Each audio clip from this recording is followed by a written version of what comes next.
Welcome to Youssef's Library. So glad you're here with us today. Sometimes you stumble upon a book that just, fundamentally reorganizes your brain. hmm It makes you see things you thought you understood in a completely new light. Yeah, a real paradigm shift. Exactly. And today we're doing a deep dive into exactly one of those. Peter Drucker's foundational work, The Effective Executive. Indeed. Drucker's insights, even decades later, they remain remarkably potent, don't they? They really do. Our mission in this deep dive is to extract the most important nuggets from this classic text, helping you understand what truly defines an effective executive, how they operate, and perhaps most importantly, how you can cultivate these essential skills in your own work. Okay, let's really explore this. Because when many of us hear executive, our mind might jump straight to corner offices and big Right, titles. the stereotype. But Drucker challenges that idea right from the start, revealing a surprising truth about who an executive really is and what effectiveness truly means. He posits a central premise. Effectiveness isn't a born gift, like, musical talent or painting skill. No, Instead, it's a learned self-discipline. that's such a crucial distinction. Drucker found that high intelligence, imagination, or even extensive knowledge don't necessarily correlate with effectiveness. Really? So smart people aren't always effective. He observed that brilliant people are often strikingly ineffectual. Insight alone isn't achievement, right? It only becomes effectiveness through hard, systematic work. Hmm. Conversely, in every organization, there are highly effective individuals whom Drucker calls blotters. Blotters, like slow and steady. Yeah, much like the tortoise in the old fable, they systematically put one foot in front of the other and consistently achieve more than the maybe unfocused geniuses. So if it's not about being brilliant or having a specific job title, how does Drucker define who actually wields executive power in an organization? Well, he says an executive is anyone who, by virtue of their position or knowledge, is expected to make decisions that significantly impact the entire organization's performance and results. Okay, significantly impact. Yeah, and this definition is much broader than you might think. So it's not just the CEO. Exactly. It includes many individual professional contributors who might manage no one. Like who? Consider a chemist in a research lab. Their decision about which line of inquiry to follow could literally determine the company's future. Wow, yeah. Or a junior person in accounting deciding what to consider a product in the account books. Mm, That choice has profound ripple effects, even without direct reports. right. What's fascinating here is how that contrasts with traditional management. Many people who oversee large teams aren't executives in Drucker's sense if they lack real authority over the work's direction or content, like, say, many factory foremen. So supervision isn't the key thing. No. Drucker stresses that knowledge work isn't defined by quantity or cost. It's defined by its results. Okay, so what does this all mean for you, the knowledge worker listening to this? Well, it means you are very likely already an executive in Drucker's sense. Mm, Your effectiveness, regardless of your title, is absolutely crucial for your organization's success, whether it's a business, a hospital, or even a government agency. right, your decisions matter. Absolutely. Now let's dive into the first pillar of effectiveness, mastering your most limited resource time. Ah, time. The eternal challenge. Drucker calls time the limiting factor and the unique resource. Unlike money, which, can be plentiful sometimes, or people who can be hired, time cannot be bought, rented, or otherwise obtained. No, can't make more of it. Never. Everything requires time. It's the one truly universal condition for getting anything done. And here's the surprising challenge, right? Humans are remarkably ill-equipped to manage time. We really are. We lack a reliable, innate time sense, unlike our internal biological clocks for rhythm. Psychological experiments have shown that people isolated from external cues quickly lose all sense of how much time has passed. Yeah, we're terrible judges. We tend to either grossly underrate or overrate the time we spend on tasks. It's kind of humbling. It is, and this is precisely why executives need to dispose of time in fairly large chunks. Large chunks, okay. To be effective, a knowledge worker needs substantial, uninterrupted blocks, maybe 5 to 12 hours for an experiment, or, at least an hour, often more, for a truly productive discussion with a subordinate. Not just 5 minutes between meetings. Exactly. Small dribs and drabs are simply not sufficient for knowledge work, which often requires deep focus and continuous thought. So if we need these large chunks, how do effective executives actually create them? Because days just seem to fill up. Well, Drucker argues the first step to gaining control is time diagnosis, meticulously recording where your time actually goes. Just tracking it. Yeah, he argues that even this mechanical act alone yields substantial improvement, simply by making you brutally aware of your own patterns. What stands out to you in that idea? It's the power of just seeing it written down, confronting the reality. It's the immediate, almost magical effect of observation. Simply by tracking, you start to identify the hidden drains. Okay. And once you diagnose, you can actively prune the common time wasters. First, recurring crises. The constant firefighting. Drucker sees these not as unavoidable events, but as a symptom of slovenliness and laziness. Strong words. Oh, wow. Okay. Laziness. Yeah. Take the example of GE's annual fourth quarter sales forecast crisis. It was solved by simply predicting a range instead of a definite figure, turning chaos into routine. Simple change, big impact. Or the pre-McNamara Defense Department's last-minute spending sprees to use up funds before the fiscal year ended. Totally unnecessary if planned properly. Right. A well-managed factory, he says, is boring because crises are anticipated and converted into routine. A boring factory. That's such a striking image. The real insight there isn't just to avoid crises, but to actively design your processes so rigorously that potential fires are transformed into predictable routine tasks. Exactly. It's about building an underlying system that makes effectiveness feel almost effortless. So system overreaction. Precisely. Another significant time waster is overstaffing. Too many people. Yeah. If senior people, especially the manager, spend more than about 10% of their time on human relations problems, feuds, frictions, jurisdictional disputes, it's a reliable symptom that the workforce is too large. So, like, if you're constantly mediating. It's a sign people get in each other's way, becoming an impediment rather than a means to performance. When Drucker talks about overstaffing leading to human relations problems, I can almost picture those endless Slack threads and meetings trying to untangle who's doing what. It just rings so true. It does, doesn't it? And speaking of meetings, the meetings. Drucker famously says they're a concession to deficient organization. Ouch. One either meets or one works. Too many meetings mean no one gets anything done. If executives spend a quarter or more of their time in meetings, it's a sure sign of malorganization. That's right. Meetings need specific purposes and rigorous follow-up, like Alfred Sloan's concise memos at GM. Sloan again. He comes up a lot. He does. Sloan would sum up, assign accountability, and set deadlines after every discussion. Otherwise, meetings just become drains. Right. No clear action, no point. And finally, malfunction in information. Consider the hospital administrator plagued by calls for beds because admissions wasn't immediately informed of discharges. Simple communication breakdown. Or the industrial equipment manufacturer with warehouses full of discontinued parts because the purchasing clerk wasn't informed of a product discontinuation. Simple information breakdowns can lead to massive time and resource waste. It's all connected. So if the goal is to protect those large chunks of time, here's a story Drucker shares that really brings it home. A bank president who consistently met for exactly 90 minutes. 90 minutes, specific. He discovered his attention span was 90 minutes and nothing important could be tackled in less. His secretary had strict instructions not to put anyone through except the president of the U.S. or his wife. Wow. High bar. Everything else could wait 90 minutes. He figured correctly he never had a crisis that couldn't wait 90 minutes. That takes discipline. What could you learn from that about protecting your own large chunks of time? Food for thought. Okay, we've just delved into mastering our time, the how of effectiveness. But Drucker immediately pushes us beyond busyness to a more fundamental what, asking, what can I contribute? Yeah, this is a huge shift. It's a profound shift from just doing things to making a meaningful difference. Absolutely.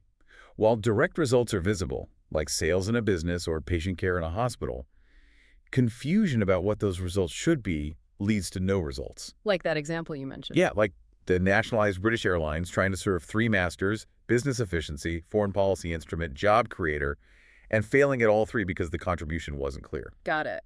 Focus is key. And beyond direct outcomes, organizations also need a clear commitment to values and their constant reaffirmation to avoid degenerating into disorganization. That brings to mind the nurse Brian's rule anecdote from the hospital Drucker shared. Remember that? Vaguely. Refresh my memory. A new administrator learned that whenever a decision on patient care came up, the staff would ask, are we doing the best we can to help this patient? This consistent focus on contribution, initiated by an ordinary nurse, fundamentally changed behavior and outcomes throughout the hospital.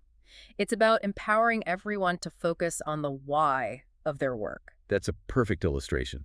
And the focus on contribution also extends to making specialists effective. How so? The expert has the responsibility to be understood by others, not the other way around. Oh, interesting. The onus is on the expert. Yes. Drucker describes it as barbarian arrogance to expect the layman to make the effort to understand the expert.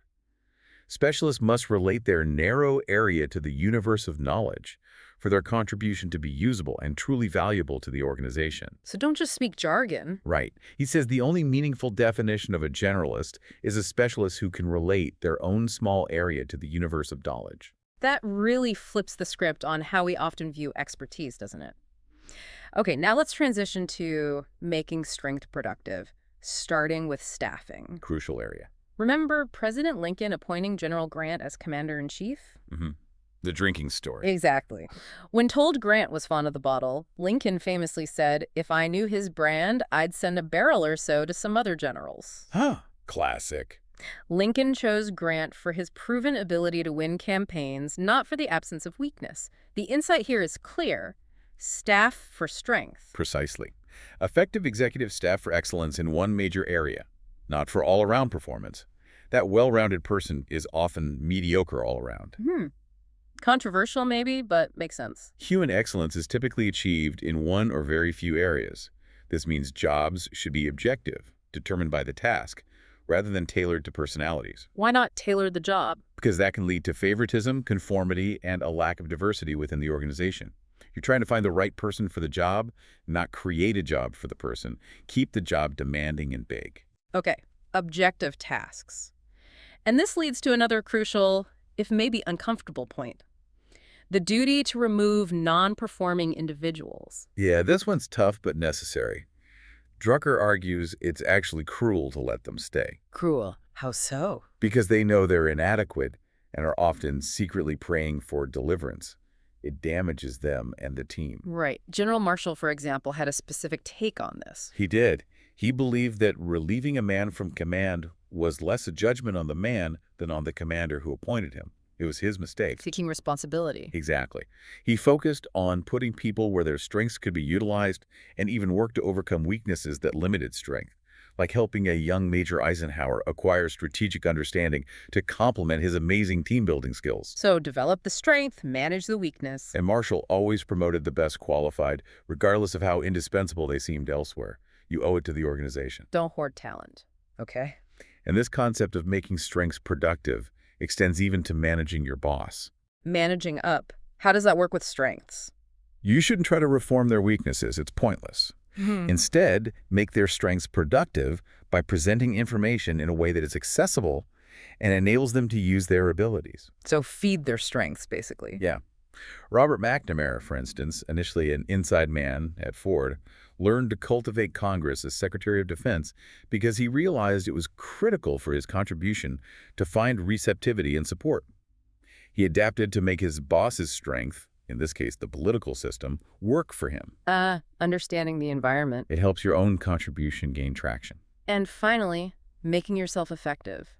Drucker emphasizes focusing on what you can do and what comes easily to you. Play to your own strengths. Don't waste time complaining about limitations or what you can't do. He noted how many executives complain about what government or company policy won't let them do. The constraints. While effective ones just go ahead and find a way within those constraints. So ask yourself, what is the unique strength you bring to your work? And how are you ensuring it gets put to maximum use, both for yourself and for those around you? Good questions. Now let's turn to the elements of effective decision-making. This is core executive work. The pointy end of the stick. Right. While it might only take a small fraction of an executive time, making decisions is the specific executive task. Drucker stresses that effective decisions are a systematic process, not made by manipulating, a dizzying array of variables. Keep it focused. Effective executives don't make a great many decisions. They concentrate on the important, strategic, and generic ones. Okay, Drucker outlines 5 key elements of this decision process, each one vital for navigating complexity. First, classifying the situation. Is it generic or unique? Right. Is it generic, meaning it requires a rule or principle to solve, like most inventory decisions? Or is it truly unique, demanding individual novel treatment, like the Cuban Missile Crisis? And getting that wrong is a big problem. Yeah, making the wrong classification, treating a generic problem as unique, or vice versa, almost always leads to the wrong decision. Wastes time and effort. Second, defining boundary conditions. What does that mean exactly? It means what are the minimum specifications the decision must satisfy. Alfred Sloan's decentralization at GM, for example, had to achieve both autonomy at the operating level and central control over direction and policy. Those were the boundaries. So the absolute must-haves for the solution. Exactly. And you must avoid decisions that only work if nothing goes wrong. Such decisions are grossly improbable to succeed. They need to be robust. Build in some margin for error. Okay, third, starting with what is right. Not what is acceptable. Begin by conceptualizing the ideal solution, then and only then consider compromises. Remember Sloan telling Drucker, Yeah, don't worry about compromises. he can't make the right compromise unless you first tell him what right is. This principle applies to all decisions. Know the ideal before you accept a lesser version. Crucial advice. Fourth, building action into the decision. Making it happen. Yeah, this means clearly defining who has to know and what specific action is required. Remember the industrial equipment manufacturer? The one with the useless parts. Exactly. Lost money because the purchasing clerk wasn't informed of a product discontinuation. Action failed. The action must also be appropriate to the capacities of the people carrying it out. Otherwise, the decision remains just a good idea. It has to be doable. And fifth, building feedback. Go and see. Go and look for yourself. Don't rely solely on reports. The military practice of a battalion commander tasting the food served to his men is a classic example. Skin in the game. This direct exposure to reality tests assumptions and prevents being divorced from reality, especially important as computerization further removes decision makers from the ground truth. All sound advice. But perhaps the most crucial and definitely the most counterintuitive element of effective decision-making, which Drucker really drives home, is the insistence on disagreement. Okay, this is where it gets really interesting, right?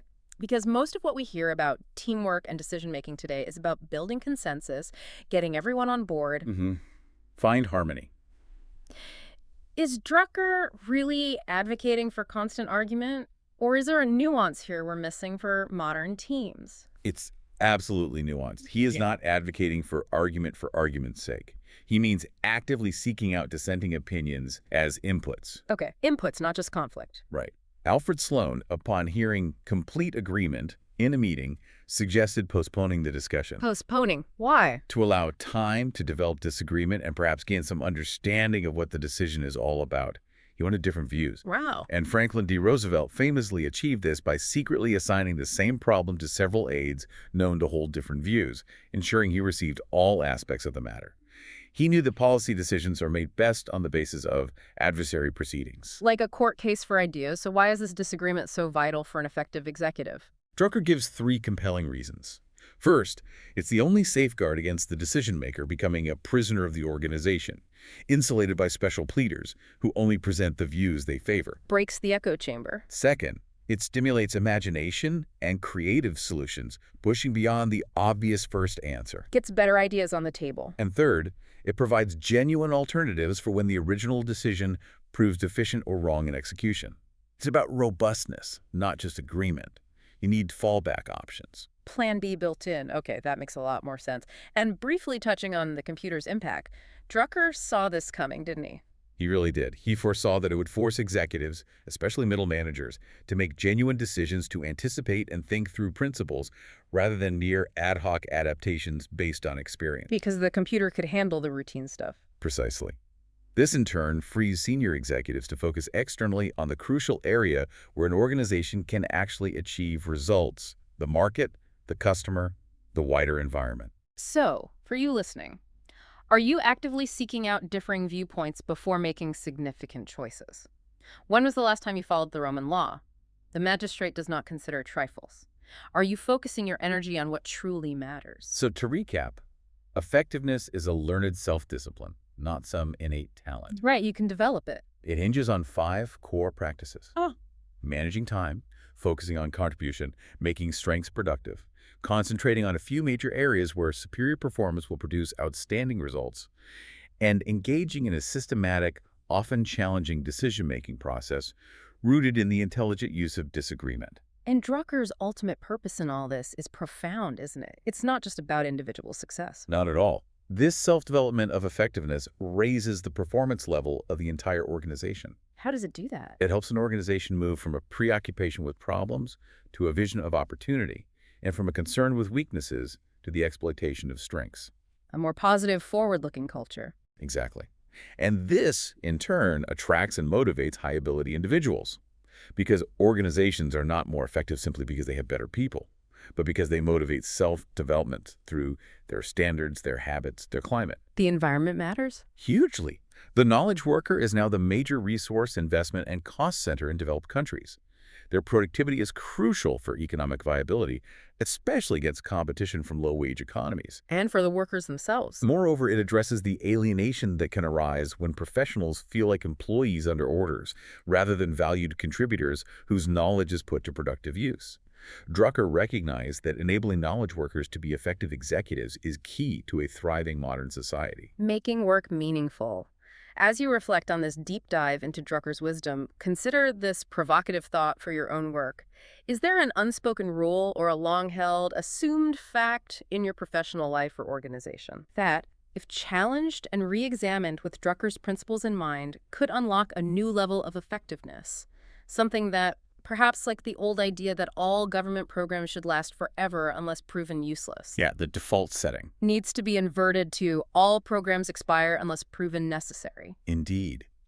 What deeply ingrained habit or truth might be preventing you or your organization from truly getting the right things done? Keep asking those questions, keep digging for those insights, and keep applying what you learn. That's the essence of the deep dive and of becoming a truly effective executive.